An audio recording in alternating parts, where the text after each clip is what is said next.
His heart started pounding as Vanessa screamed, "You thought you could cheat on me and get away with it." James threw the stack of photos onto the table. Each one revealed Vanessa locked in an embrace with another man, a dangerous whisper. "If you want to protect him, Ethan, you'll do exactly as I say, or do you want James to know what you've really been up to?" James stood over the lifeless body of Richard, his hands trembling. "You made me do this." He held the revolver.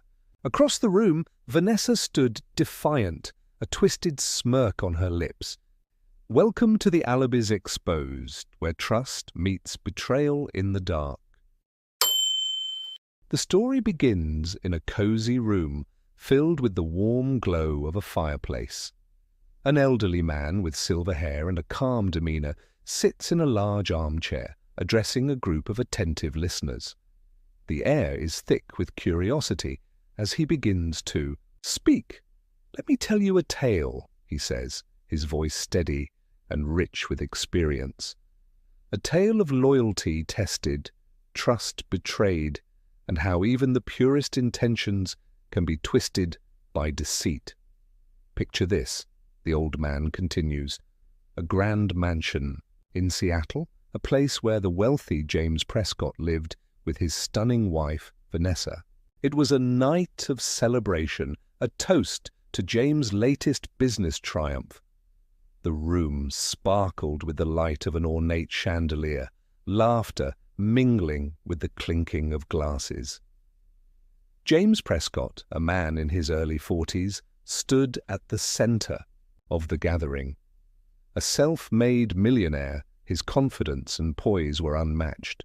Beside him was Vanessa, his wife, a vision in a shimmering cocktail dress, her smile as dazzling as her jewels. But behind her beauty lay something else, something dark.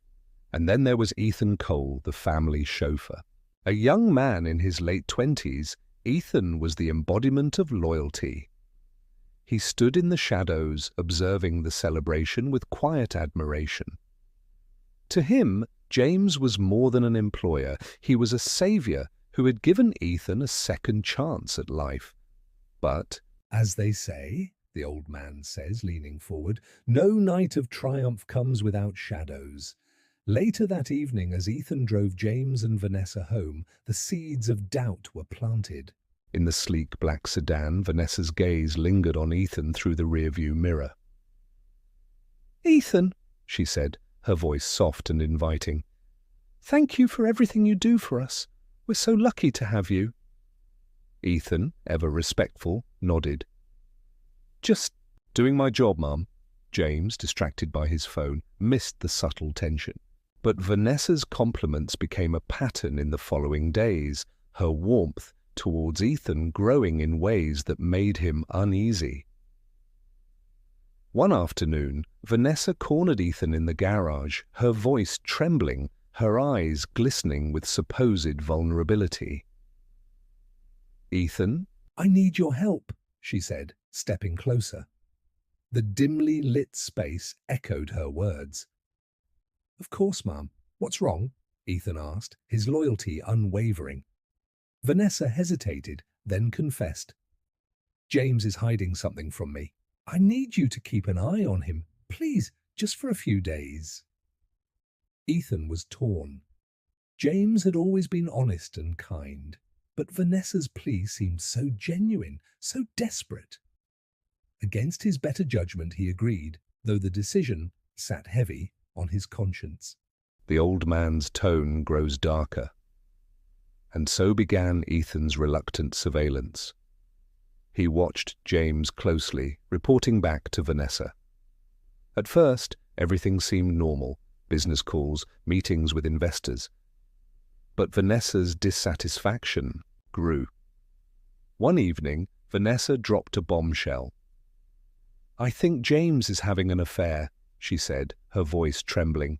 Ethan's shock was evident. "That's impossible. He loves you." Vanessa's eyes filled with tears. "I need proof, Ethan. You're the only one I can trust." "Now," the old man says, Here is where the story takes its first turn. Vanessa convinced Ethan to drive James to a remote cabin under the guise of a business retreat. She planned to follow later, hoping to catch him in an incriminating situation. Ethan drove James to the cabin, guilt gnawed at him. James, oblivious, chatted about business and even praised Ethan's loyalty. "You're like family to me," James said. The words cut deep. The tension built as the car moved further into the woods. Ethan began questioning his decisions. Was he betraying the man who had been nothing but good to him? Vanessa arrived at the cabin that night, bursting in with accusations. But instead of finding James with another woman, she found him alone, immersed in work. James stood, confusion turning to anger. "What's the meaning of this?" Vanessa's voice cracked with fury. "You thought you could cheat on me and get away with it?" Ethan, standing outside, could hear the argument. His guilt overwhelmed him. He stormed inside. "Stop! This has gone too far." Vanessa's expression shifted to cold rage. "Stay out of this, Ethan." James turned to him, betrayal in his eyes. "You knew about this?" Ethan's voice broke. "She said you were hiding something. I didn't know it would come to this." The old man's voice softens. What happened next was even more unexpected. Ethan's confession might have ended everything there, the old man said, a faint note of sorrow in his voice. But Vanessa was cunning, and her next move left Ethan with no choice. Vanessa swiftly turned the situation against Ethan. "If you were really loyal to James," she hissed, "you'd help me prove what I've suspected for months." James stood frozen, his trust in both of them crumbling. The accusations lingered in the air as Vanessa stormed out, leaving James and Ethan in tense silence. Later that night, Ethan went to apologize. "Sir, I've been manipulated," he said, "but I'll do whatever it takes to make this right." James didn't answer immediately. Finally, he spoke. "You want to make it right? Help me uncover what Vanessa is hiding." It was a proposition Ethan couldn't refuse. Despite his reservations, he agreed. Together they formed an uneasy alliance, each determined to uncover the truth. Vanessa's actions became increasingly erratic. She began orchestrating elaborate scenarios to draw Ethan further into her schemes. Unbeknownst to her, Ethan was secretly documenting everything for James. Days turned into weeks, and the web of lies grew tighter. One night, Vanessa asked Ethan to help her move some important papers to a safety deposit box. The task seemed mundane, but Ethan couldn't shake the feeling that something was off. Sure enough, among the papers were documents detailing offshore accounts and unusual transactions. He brought the findings to James, who was horrified. "She's been embezzling from my company," James realized. It was the proof he needed, but it came at a cost. "We have to confront her," James said, his voice filled with resolve. But Vanessa was always one step ahead. She discovered their plan and turned the tables once again. "Ethan," she whispered, "if you don't help me, I'll make sure James believes you're the one behind all this." Ethan was caught in a nightmare, his loyalty stretched to its breaking point. The tension in the Prescott household had reached a fever pitch. Ethan, bound by both guilt and loyalty, found himself walking a fine line between Vanessa's manipulations and James's trust. The old man's voice deepened as he continued the tale. Ethan could feel the walls closing in, but the worst was yet to come. Vanessa's schemes grew bolder. One day, she instructed Ethan to drive her to a remote estate far from the city. "We're meeting someone who can help us," she said cryptically. Ethan didn't ask questions, but remained vigilant. As they arrived, a man in a tailored suit greeted Vanessa warmly. His name was Richard Hawthorne, a known associate of Vanessa's from her past. Ethan watched from a distance as the two conversed, their words muffled, but their gestures unmistakably conspiratorial. Vanessa handed Richard a thick envelope, and they parted ways. When she returned to the car, her demeanor was icy and composed. "Not a word of this to James," she warned. That evening, Ethan relayed the encounter to James, who was visibly shaken. "Hawthorne is a corporate raider," James explained. "If she's involved with him, it's worse than I thought." Ethan's loyalty compelled him to dig deeper. He began tracking Vanessa's movements, piecing together a puzzle that revealed her plan to siphon funds from James's company and flee the country. But confronting her directly was risky. Vanessa had a way of twisting the truth to her advantage. One fateful night, Vanessa confronted Ethan in the garage. "You've been spying on me," she accused, her voice venomous. Ethan stood his ground, refusing to deny it. "James deserves the truth," he said firmly. Vanessa's eyes narrowed.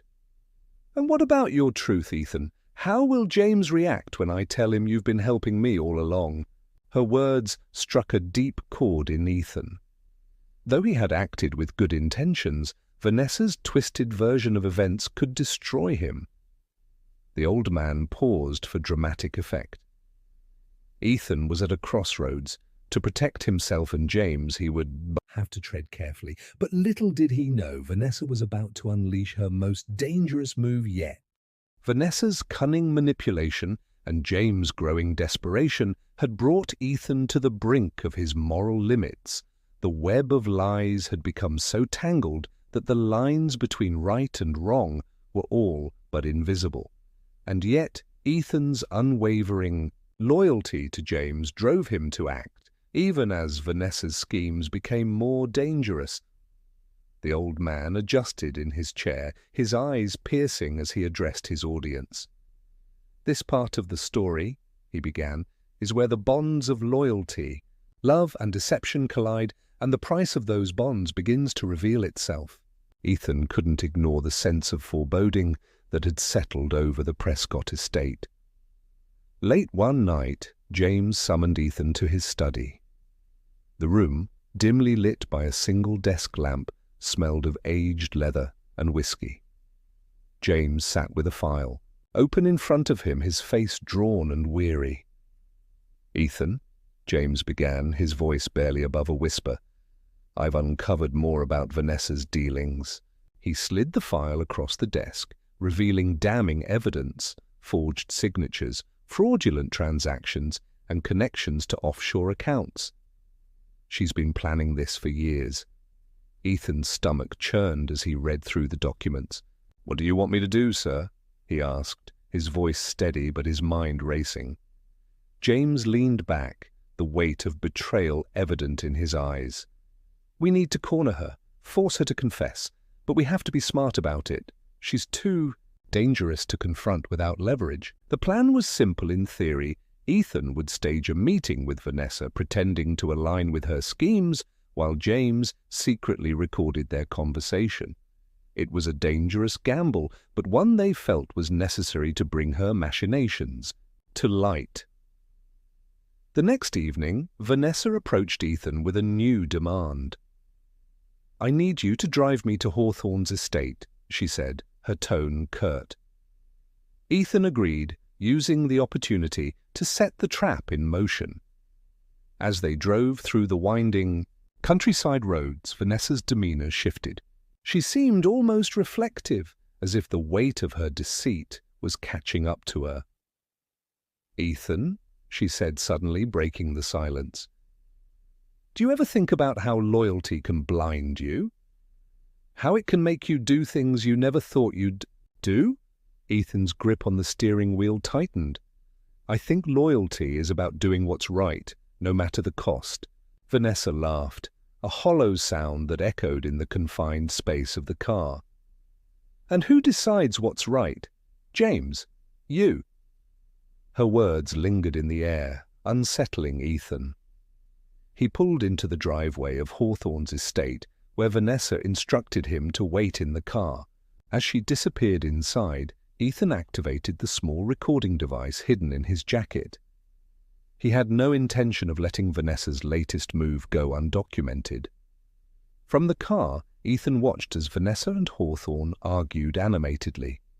Though he couldn't hear their words, their body language spoke volumes. When Vanessa finally returned, she was visibly agitated. "Drive!" she ordered, her voice sharp. Ethan obliged, but his mind raced. Whatever had transpired between Vanessa and Hawthorne, it was clear that the stakes had been raised. Back at the mansion, James was waiting. Ethan handed him the recording device and recounted the night's events. "She's unraveling," Ethan said. "But she's not going down without a fight." James nodded, his jaw set in determination. "We're running out of time." The old man paused, his voice growing somber. And it was true. They were running out of time, because Vanessa had one final card to play, one that would push Ethan's loyalty to its ultimate breaking point. The old man adjusted his glasses, his voice gaining an edge of gravity as he resumed the story. "Trust is like fine china. Once broken, even the most skilled hands struggle to piece it back together. And in the Prescott household, trust had been shattered into a million irreparable pieces." Ethan had never seen James so withdrawn. The man who once exuded confidence now spent hours locked in his study, poring over files and recordings Ethan had provided. Doubt lingered in James' every glance toward his once loyal chauffeur. Vanessa's twisted words had left scars that no amount of evidence could heal. Vanessa, meanwhile, reveled in the chaos she had sown.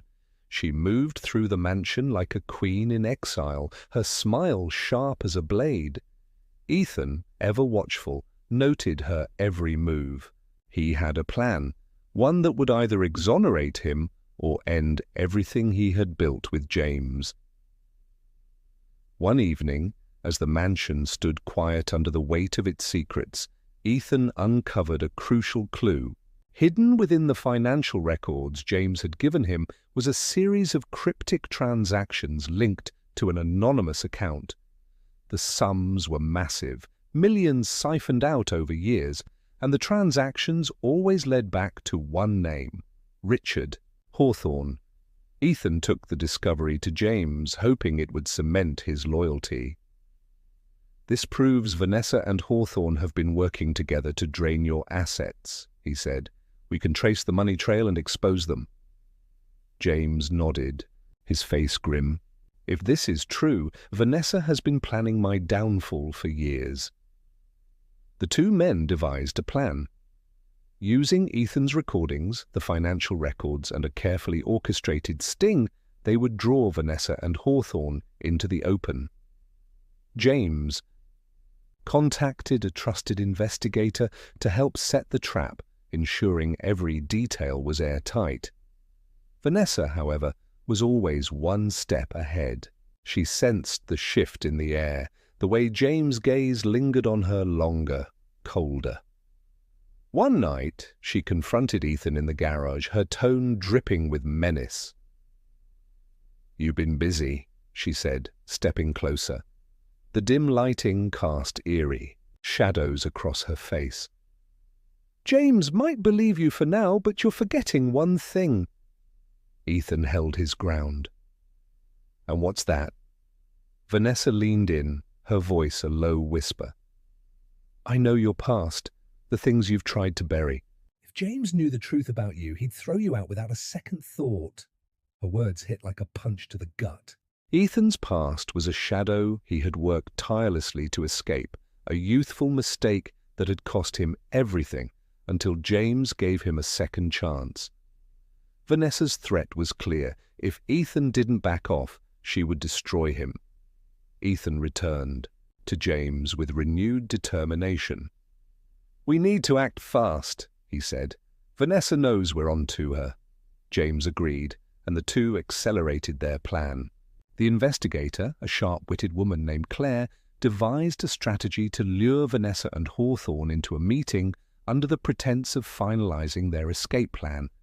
Using fake credentials, Claire posed as a buyer interested in helping Vanessa launder the stolen money.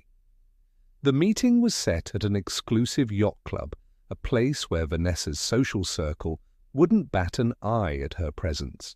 James insisted on being there, hidden in the shadows to witness the betrayal firsthand. Ethan, as always, was tasked with driving Vanessa to the meeting.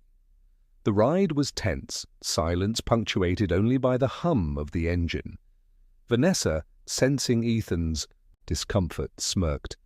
"You should learn to relax, Ethan. Life's easier when you stop fighting the inevitable."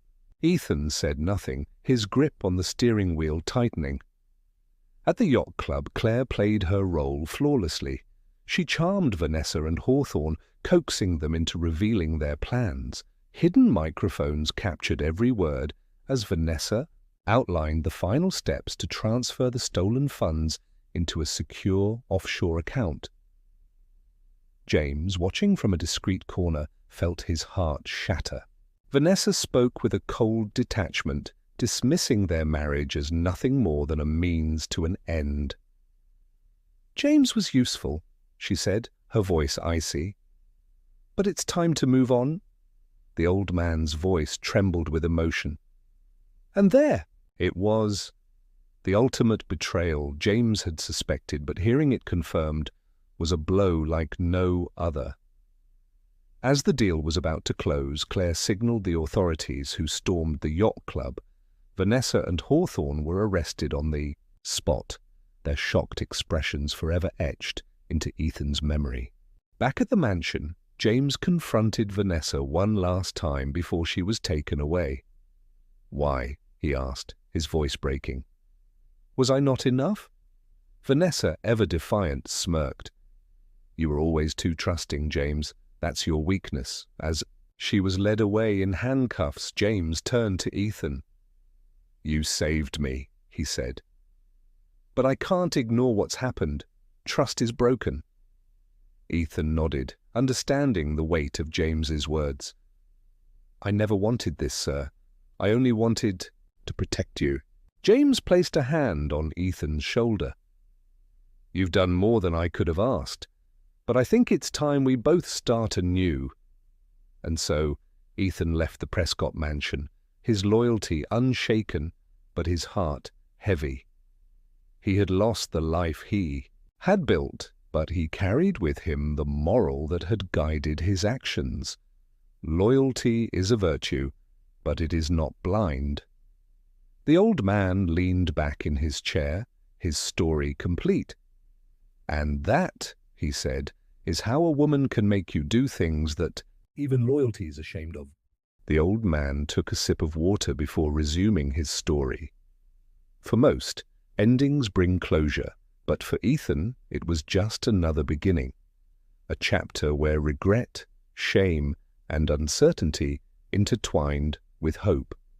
His departure from the Prescott mansion marked the end of one trial, but the beginning of another.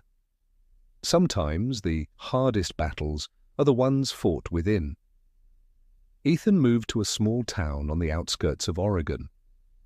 The rolling hills and quiet streets were a stark contrast to the grandeur of the Prescott estate.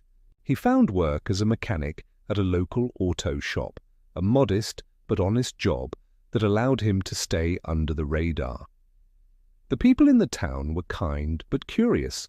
They didn't pry too much, though Ethan often caught whispers about the new guy who always kept to himself. He rented a small cabin at the edge of a forest, a secluded place where he could reflect on everything he had lost and everything he had escaped. Ethan tried to settle into this new life, but the ghost of Vanessa's words haunted him. "I know your past." He knew she had meant it as a weapon, a threat to control him, but her words reopened wounds he thought had healed. His past wasn't something he liked to think about, but now it seemed impossible to avoid. One cold October evening, as Ethan closed up the auto shop, he noticed a black SUV parked across the street.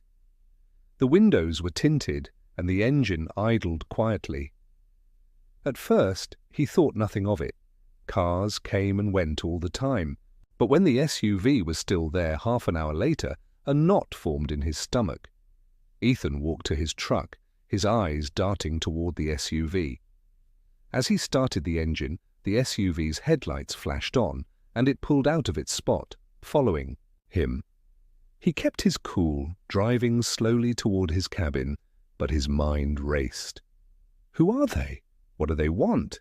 When he reached the winding road leading to his cabin, he pulled over suddenly, letting the SUV pass. But it didn't. Instead, it stopped behind him. Ethan stepped out of his truck, ready to confront whoever was inside. The driver's side door opened, and a man in a suit stepped out. He looked to be in his late 40s, with sharp features and an air of authority. "Ethan Cole," the man said, his voice calm but firm. "We need to talk." The man introduced himself as Daniel Cross, a private investigator. "I'm not here to cause trouble," Daniel said, holding up his hands in a gesture of peace. "I was hired to look into Vanessa Prescott's financial dealings, and your name came up." Ethan's guard went up immediately. "I've got nothing to do with her anymore." Daniel nodded. "I believe you, but her reach is longer than you think." He handed Ethan a folder filled with documents, bank statements, legal papers, and correspondence that all pointed to one unsettling truth. Vanessa's schemes were far more extensive than what Ethan and James had uncovered, and worse, her arrest hadn't stopped them. From behind bars, Vanessa had managed to orchestrate new moves, using proxies to continue siphoning money from unsuspecting victims. "She's leveraging people from her past," Daniel explained, "including you." Ethan's heart sank. "What do you mean?" Daniel flipped to a page showing forged signatures and falsified documents. "She's implicated you in her new schemes. If this gets out, you'll be dragged into the investigation." Ethan felt the weight of the revelation settle on his chest. He had left the Prescott nightmare behind, but now it was clawing its way back into his life. "What do you want from me?" he asked. Daniel leaned against Ethan's truck, his expression serious. "Help me stop her. You know how she operates. Her patterns, her tactics. I need someone on the inside." Ethan shook his head. "I'm done with her. Done with all of it." "I understand," Daniel said, though his tone suggested otherwise. "But think about this. If we don't stop her, she'll ruin more lives. And if her associates decide you're a liability, you might not get a second chance to walk away." The words lingered as Daniel got back into his SUV. "I'll give you some time to think," he said, before driving off, leaving Ethan alone in the dark. Ethan spent the next few days wrestling with the decision. He wanted nothing more than to leave his past behind, but the thought of innocent people being hurt and his own name being dragged through the mud was unbearable. In the end, his sense of duty won out. He contacted Daniel and agreed to help, on one condition: they would bring Vanessa down for good. The plan was dangerous. Ethan would pose as a willing participant in Vanessa's schemes, feeding Daniel information to dismantle her network from the inside. It meant stepping back into the world he had fought so hard to leave, but he knew it was the only way.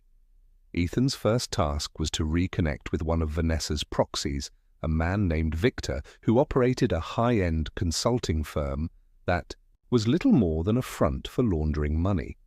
Pretending to be a disillusioned ex-employee of James Prescott, Ethan convinced Victor that he was ready to make a quick buck. Victor was skeptical at first, but eventually brought Ethan into the fold. Through late-night meetings and encrypted messages, Ethan learned the inner workings of Vanessa's operation. He relayed every detail to Daniel, who used the information to build a case. But the deeper Ethan went, the more dangerous things became. Vanessa, ever the manipulator, had eyes everywhere. One slip-up, and Ethan knew he wouldn't live to tell the tale. One night, as Ethan sat alone in his cabin, his phone rang. The number was blocked. Against his better judgment, he answered. "Hello, Ethan." Vanessa's voice purred through the line. His blood ran cold. "I have to admit," she continued, "I didn't expect you to resurface. Tell me, what's It like pretending to be one of us." Ethan's grip on the phone tightened. "I don't know what you're talking about."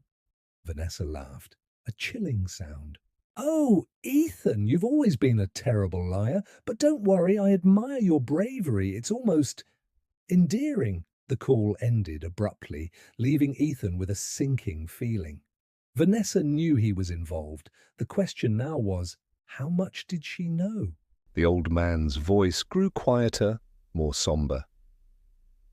Ethan had walked into a trap, but he didn't know it yet. Vanessa was playing her own game, and in this game, loyalty was both a weapon and a curse. As Ethan prepared for the next phase of their plan, he couldn't shake the feeling that Vanessa was always one step ahead. And he was right. The storm was coming, and this time it would test Ethan's loyalty like never before. The old man's voice grew heavier as he leaned forward, his eyes glinting in the firelight. Vanessa wasn't just cunning, she was relentless. Her mind was a chessboard, and every move was calculated.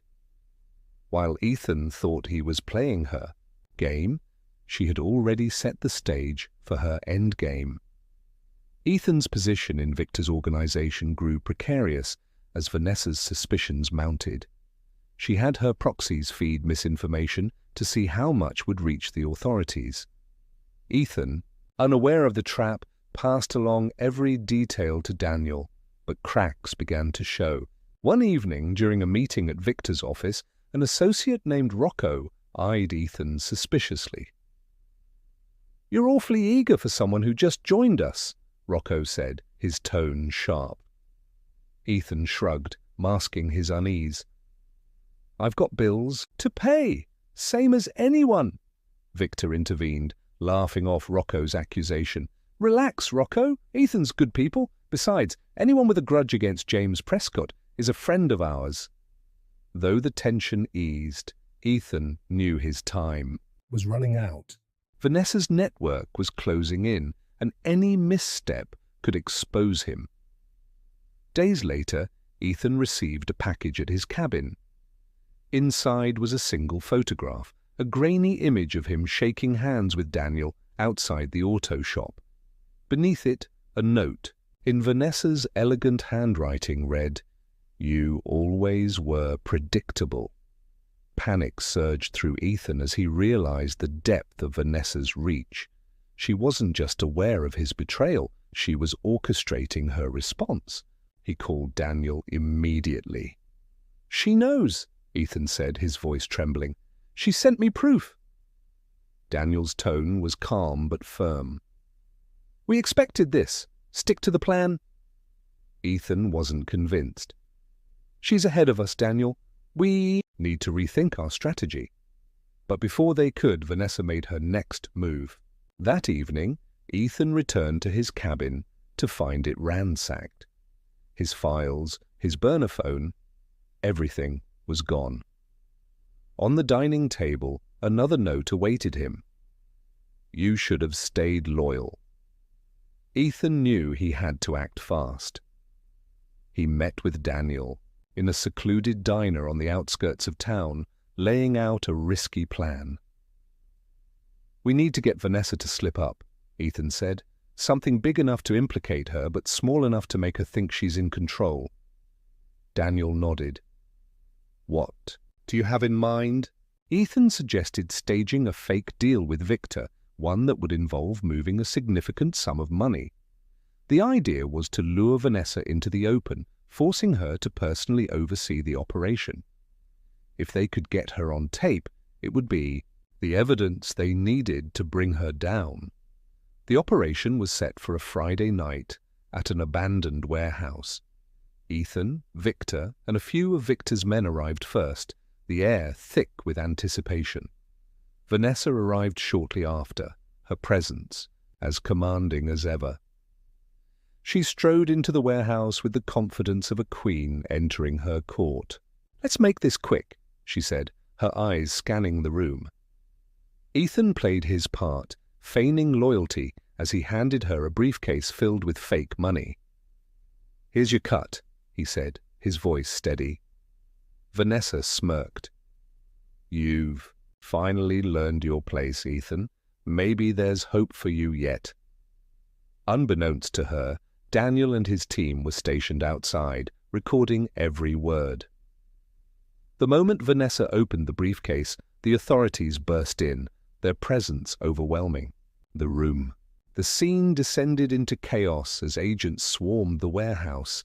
Victor's men tried to flee, but Vanessa stood her ground, her expression icy. When the lead agent approached her, she laughed. "You think this will stop me?" she said, her voice dripping with contempt. "You have no idea who you're dealing with." But this time, her bravado couldn't save her. The evidence was irrefutable, and the agents had no intention of letting her escape. As they cuffed her, she turned to Ethan, her eyes blazing with fury. "You'll regret this," she hissed. "I promise you." Ethan didn't respond. He watched silently as Vanessa was led away, her reign of manipulation finally brought to an end. With Vanessa behind bars, Ethan thought he could finally breathe. But the scars of the ordeal remained. He returned to his cabin, his life forever, changed by the events that had unfolded. Daniel visited him a week later, handing him a folder. "It's over," Daniel said. "You're in the clear." Ethan nodded, though the relief was bittersweet. He had lost a part of himself in the process, a part that might never return. The old man's voice trailed off, his eyes distant as he gazed into the fire. "And so the tale ends," he said softly. "A story of loyalty tested, and the price one pays when trust is betrayed." One of the listeners leaned forward. "But what happened to Ethan?" The old man smiled faintly, his expression unreadable. "Some say he disappeared, starting a new life far from the shadows of his past. Others believe he found peace in the solitude of the forest, but perhaps he simply became a wiser man sharing his story with those willing to listen." The old man took a slow sip of his drink, his hand trembling slightly as he placed the glass back on the table. "Ah," he began, his voice tinged with a mix of sorrow and gravity. "You see, every story has its layers, and sometimes what lies beneath is far darker than anyone could have imagined. Vanessa's incarceration was not the end of her influence. True to her word, she orchestrated her vengeance from her prison cell. Leveraging connections she had cultivated over years of manipulation, she reached out to Victor, who had managed to escape the authorities during the warehouse raid. Victor, furious over the sting operation and his dwindling empire, was eager to strike back. Vanessa provided him with details about Ethan's whereabouts, planting the seeds of a bloody confrontation. Meanwhile, Ethan tried to rebuild his life in peace. But guilt weighed heavily on him, and he couldn't shake the feeling that Vanessa's reach might still find him. He took up work at a remote garage, keeping a low profile and avoiding attachments. The cabin became his fortress, the quiet of the forest a small comfort amidst the storm of his thoughts. But peace was a fleeting illusion. Late one night, Ethan was jolted awake by the sound of shattering glass. He grabbed the pistol James had given him years ago, a relic of a different life, and crept through the darkened cabin. The faint glow of moonlight illuminated two shadows moving near his car. Victor and one of his enforcers had found him. Ethan! Victor's voice rang. Out, sharp and cruel. You thought you could run? You thought you could betray me and live? Ethan stepped into the open, his gun trained on Victor. You don't have to do this, Ethan said, his voice calm but firm. I did what I had to. It's over. Victor sneered. Over? Not until you pay for what you've done. The confrontation exploded into violence. Gunfire shattered the stillness of the forest. Ethan managed to take down Victor's enforcer, but Victor was relentless, chasing Ethan through the dense woods. The fight was brutal, both men wounded and bleeding as they grappled for survival. In the end, Ethan's resolve triumphed. He overpowered Victor, leaving him unconscious and tied to a tree. But the encounter left Ethan shaken. He knew that Vanessa's vendetta would not stop with Victor. Ethan decided to visit James, hoping to warn him about the lingering threat of Vanessa's network. When he arrived at the Prescott estate, he found the house eerily quiet. The once grand mansion now felt like a ghost of its former self. James, dishevelled and hollow-eyed, greeted him with little enthusiasm. "What are you doing here?" James asked, his voice devoid of warmth. Ethan explained the events with Victor, but James seemed distant, almost indifferent. "None of this matters anymore," James said. "Vanessa took everything. My business, my reputation. Even from prison she wins." Ethan pressed on. "We can still stop her, together." But James shook his head. "There's nothing left to save, Ethan." As Ethan turned to leave, he noticed a photograph on the mantel, a picture of James and Vanessa during happier times. His gaze lingered on Vanessa's face, and a chilling realization struck him.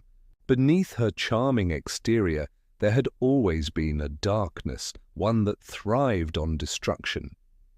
Ethan couldn't shake the feeling that there was more to Vanessa's schemes than anyone knew. He began digging through old files James had given him, uncovering a web of deceit that spanned years. Bank records, encrypted emails, and coded transactions painted a picture of a woman who had built her empire on betrayal. The most shocking discovery, however, came in the form of love letters written to Victor. They revealed an affair that had spanned nearly a decade, beginning long before Ethan ever entered the picture. Vanessa had used Victor not only as a pawn in her financial schemes, but also as a lover, manipulating him just as she had everyone else. Ethan's stomach churned as he pieced it together. Vanessa's seduction of Victor had been strategic, her infidelity a tool to secure her dominance. It wasn't just James she had betrayed, it was everyone who had dared to trust her. Determined to end Vanessa's reign once and for all, Ethan arranged to meet Daniel at a secure location. Together they devised a plan to expose the full extent of Vanessa's crimes, using the evidence Ethan had uncovered. But Vanessa, ever resourceful, anticipated their move. On the night of the meeting, Daniel's car was ambushed en route. Ethan arrived at the scene to find Daniel bleeding out, his life slipping away. "She knew," Daniel gasped. "She always knows." Fury and grief consumed Ethan as he cradled his friend. This time there would be no hesitation. He would confront Vanessa directly, no matter the cost. Ethan visited Vanessa in prison, the cold steel bars separating them. She greeted him with a mocking smile. "To what do I owe the pleasure?" Ethan placed a stack of documents on the table. "This is everything," he said. "The affair with Victor, the offshore accounts, the murders you orchestrated. It's over." Vanessa laughed, her voice echoing in the sterile room. "You think—" "You've won? Ethan, you're just a pawn in a game you can't even begin to understand." Ethan's gaze was steely. "Maybe. But pawns can still topple queens." For the first time, Vanessa's confidence wavered. Ethan left the prison, knowing that the authorities would have no choice but to act on the evidence. Vanessa's empire would crumble, and with it, the last remnants of her power. The old man paused, his eyes meeting those of his audience. "And so the tale ends," he said softly. "A story of love, betrayal, and the cost of loyalty." One of the listeners leaned forward. "But how do you know all this?" The old man smiled faintly, his expression unreadable. "Because Ethan was my name, once upon a time." Gasps filled the room as the listeners realized the weight of his words. The man who had shared this harrowing tale was none other than the loyal chauffeur, now aged and weathered but alive to recount the lessons he had learned. "And now," Ethan said, his voice firm, "I share my story not for sympathy, but as a warning. Never let loyalty blind you to the truth." The old man leaned back in his chair, his weathered hands clasped together as his audience sat in stunned silence. "There's just one last piece to the tale," he said softly, his voice tinged with both sorrow and resolve. "The end is never as clean as we'd like it to be. Vanessa's empire may have crumbled, but she wasn't done yet. From her prison cell, she played her final card. A message reached Ethan through a courier, a letter written in Vanessa's elegant script. It was short, chilling in its simplicity. "You can destroy me, but you'll never undo what I've done to you. There's a part of me inside you now, obey. Darkness you can't escape." Ethan burned the letter, but her words lingered like a curse. They reminded him that while Vanessa was locked away, the damage she'd caused, both to him and to others, was irreversible. Ethan worked tirelessly with the authorities to ensure that Vanessa's remaining network was dismantled. The offshore accounts were seized, her co-conspirators arrested, and the Prescott fortune partially restored. James, however, was a shadow of his former self. The betrayal had hollowed him out, and despite Ethan's best efforts, their friendship could never be the same. One day, James handed Ethan the keys to the mansion. "Take it," he said. "It's yours now. Maybe you can find some peace here." Ethan hesitated. The mansion was a monument to everything he wanted to leave behind, but he accepted it, knowing that it symbolized a new chapter in his life, a chance to rebuild even if the scars remained. Peace proved to be elusive. Months later, whispers of Vanessa's influence began to surface once more. Prison hadn't silenced her entirely, it had simply made her more cunning. She was reportedly leveraging alliances with powerful figures within the prison system, continuing to pull strings from the shadows. Then came the attack. One night, as Ethan sat on the mansion's balcony, the calm was shattered by the distant growl of motorcycles. A gang of masked assailants, men loyal to Vanessa's lingering influence, descended upon the estate. They came armed and ruthless, determined to make Ethan pay for crossing their queen. The attack was swift and brutal. Windows shattered, and the once quiet mansion became a battleground. Ethan fought back with every ounce of strength he had, his training from years on the streets coming to the fore. The air was thick with the acrid smell of gunpowder and the desperate cries of combat. In the chaos, Ethan recognized one of the attackers, a man who had worked for Victor. It was a chilling reminder that Vanessa's web of deceit stretched far, wider than he had ever imagined. Ethan retreated to the panic room James had installed years ago. From there, he contacted the authorities, but he knew they wouldn't arrive in time. He was alone against a tide of vengeance. Summoning his courage, Ethan emerged from the panic room, armed and determined. One by one, he took down the attackers, his resolve unwavering. Blood stained the marble floors, and the mansion bore the scars of the violence that had erupted within its walls. As the last of the assailants fell, Ethan collapsed to his knees, exhausted and battered. The fight had taken everything from him, but he had survived. News of the failed attack reached Vanessa in prison. For the first time, her facade cracked. She realized that her influence was waning, her power slipping through her fingers. Days later, she was found dead in her cell. The official report claimed it was suicide, but whispers suggested foul play. Perhaps one of her many enemies had finally caught up with her. Ethan received the news with mixed emotions. Vanessa's death felt both like an ending and a hollow victory. She was gone, but the scars she had left would remain forever. The old man paused, letting the weight of his story settle over his audience.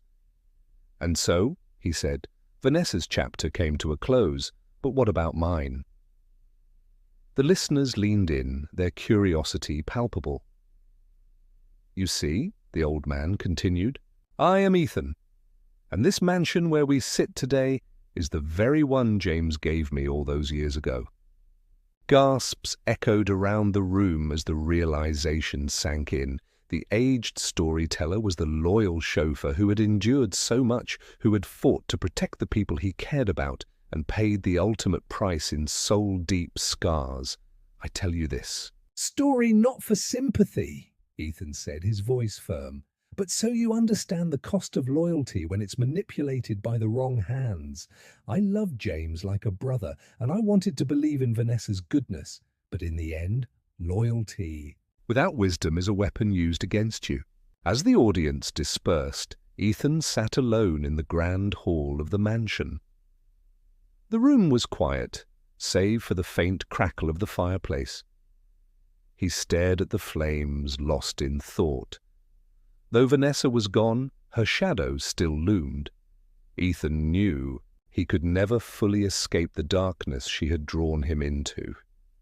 But he also knew he had survived, and survival was its own kind of triumph. The price of loyalty had been steep, but Ethan had paid it, and in doing so, he had reclaimed his life, if not his peace.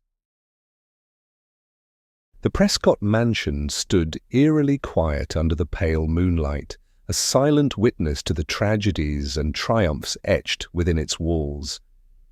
Ethan, once a humble chauffeur, driven by loyalty, now found himself its solitary keeper, a man forever changed by the storm he had weathered. The echoes of betrayal, manipulation, and violence still lingered in the halls, a reminder of Vanessa's reign of deceit and the price paid to end it. After Vanessa's death, which many whispered was no suicide, but rather retribution from one of her many enemies, Ethan felt an unsettling mix of relief and sorrow. Her shadow had loomed large, even from behind prison bars, and her final schemes had nearly destroyed him. Yet, as much as her death signaled the end of her influence, the scars she left behind were inescapable. Ethan's life since that fateful night had become a balancing act between rebuilding and reflection. The Prescott mansion, once a symbol of wealth and power, now served as a sanctuary and a mausoleum. It was a place where Ethan could confront the weight of his past, each room a chapter in a story of loyalty that had been tested to its limits. He had worked tirelessly to dismantle the remnants of Vanessa's criminal empire. The offshore accounts, the hidden networks, and the dangerous alliances she had forged were systematically exposed and brought to justice. Ethan's partnership with Daniel Cross, the investigator who had risked everything to stand by him, had yielded victories, but at great personal cost. Daniel's death during the final push to bring Vanessa down haunted Ethan, a stark reminder that even the righteous fight could demand too much. James Prescott, the man Ethan had once called a savior and friend, had retreated from the world. The betrayal by Vanessa had hollowed him out, leaving a shell of the confident businessman he once was. Their friendship, once unbreakable, was irreparably fractured. When James handed Ethan the mansion's keys, it felt less like a gift and more like a burden, a reminder of all they had lost. Ethan had hoped the mansion would offer some semblance of peace, but peace remained elusive. Even with Vanessa gone, her legacy continued to haunt him. Her chilling final letter, claiming her darkness would forever be a part of him, had been burned, but her words lingered, a psychological wound he couldn't heal. The attack on the mansion by Vanessa's loyalists had nearly cost Ethan his life. The violence of that night had left its mark, both physically and emotionally. Every shattered window, every bullet hole in the walls seemed to mock his efforts to move forward. Yet he had survived, scarred, yes, but alive. In the months that followed, Ethan tried to rebuild in the quiet solitude of the mansion. He took to writing his story, chronicling every twist and turn, every betrayal and triumph, as a way to make sense of it all. Sharing his experiences with others, he realized, might serve as a warning, a lesson about the cost of blind loyalty and the dangers of manipulation. The townsfolk who lived near the estate whispered about the mysterious man who lived alone, a figure who kept to himself but carried an air of both strength and sorrow. Ethan never sought their company, but he found comfort in their distance. He had become a man defined by his solitude, not out of preference, but out of necessity. Though the mansion's grandeur remained intact, Ethan saw it for what it truly was, a monument to the duality of human nature. Its opulent facade concealed the darkness that had once thrived within its walls. For Ethan, it was a constant reminder that even the strongest bonds of loyalty could be twisted and used as weapons. As time passed, Ethan began to heal, not in the sense of forgetting, but in accepting. He had come to terms with the fact that some wounds would never fully close. Yet he carried on, his survival a quiet rebellion against the chaos that had tried to consume him. In the end, Ethan's tale was not one of triumph or tragedy, but of endurance. It was a story of a man who had faced the darkest corners of human nature and emerged, battered but unbroken. And so, as the years rolled on, Ethan became a legend in his own right. To the outside world, he was a recluse. To those who knew his story, he was a man who had paid the ultimate price for his loyalty, yet refused to let it define him. As he sat by the fireplace one quiet evening, pen in hand, Ethan wrote the final words of his story. Loyalty, when given to the undeserving, becomes a weapon that cuts both ways. But even in betrayal, there is a lesson. To survive is to learn. And in learning, we find the strength to reclaim our lives. With that, Ethan closed the book, placed it on the mantel, and gazed into the flames. The shadows danced around him, but for the first time they no longer felt like a threat. They were simply memories, fragments of a past he had conquered, one step at a time.